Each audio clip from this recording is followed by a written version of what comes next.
Here.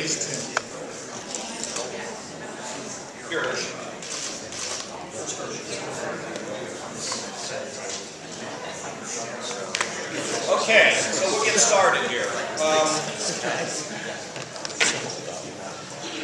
First of all, I think it's important to recognize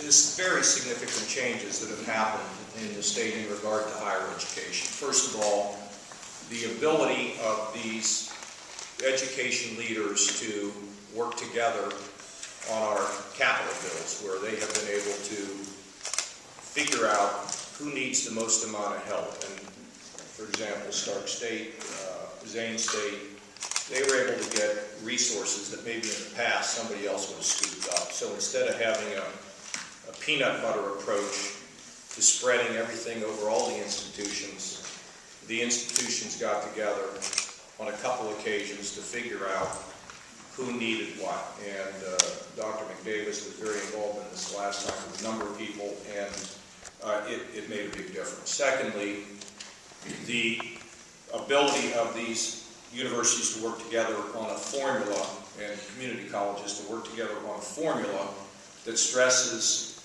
completing courses and graduation in terms of their payments. I don't know that there's any other state in the country that's doing this.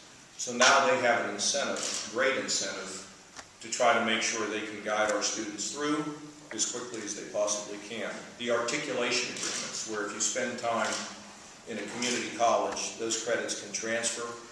And now with the introduction and carrying on of College Credit Plus, we're going to emphasize that even more in this budget by training teachers in coordination with these academic institutions to make sure that we have qualified teachers in the high school that can help students for free be able to accumulate college credit.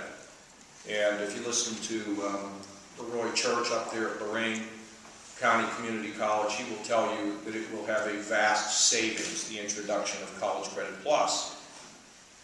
He argues as much as a 25% reduction in the cost of higher education through the robust use of this program. And we are emphasizing it even more. The ability of these institutions to answer the bell for our workforce needs. We know, they know, we know, and we are working together to incorporate Ohio Means Jobs, the in-demand jobs, to make sure that students can be guided towards those. There's been a history of great cooperation with them, frankly, in the administration trying to provide some leadership to move us in a strong direction. And I would say that as they attend their national conferences or whatever, there's probably a lot of conversation about why are these things happening in Ohio, what's behind them, because there's a lot of positives. But we also know, everybody knows, every student, every parent, every university and community college president, anybody who is not living on the moon understands the fact that everybody feels the pressure of rising college and university costs.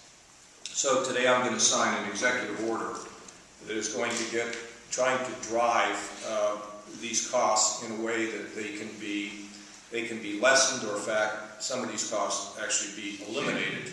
The chairman of this task force, yet unnamed full task force, is Jeff Chattis, the CFO at Ohio State. And you might say, why would you pick a guy who's already in the middle of a place where there's problems? And I don't mean necessarily Ohio State, but somebody from the university system. It's because Ohio State, over the last few years, has embarked on a major program to get to the heart of the cost drivers. And one of these things started with the selling of the parking garage at Ohio State. As Jeff effectively points out, a parking garage never really ever educated a student. And some may think that they did. Of course, there is a certain geometric education in trying to find a parking space up at the Ohio State campus.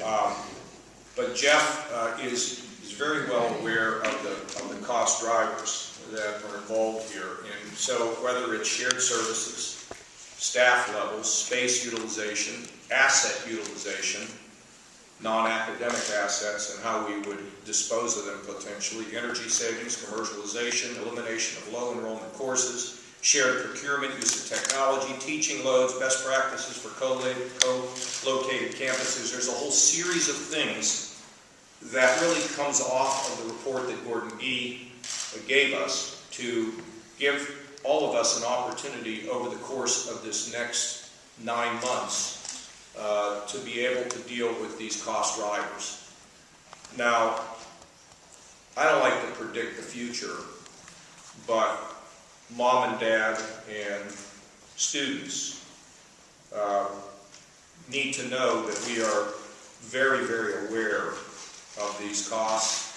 I mean, I have two 15-year-old daughters, and I don't know that either of them are going to win a great scholarship to a university. But we're all worried about the cost. And as a result of that, by the way, we've placed now about $120 million into a student loan aid fund that we're going to try to develop. Students will be provided some form of debt relief if they're willing to take an in-demand job and stay in the state for 5 years. And so we will have more to release on that once it's all developed, because it's not all developed yet.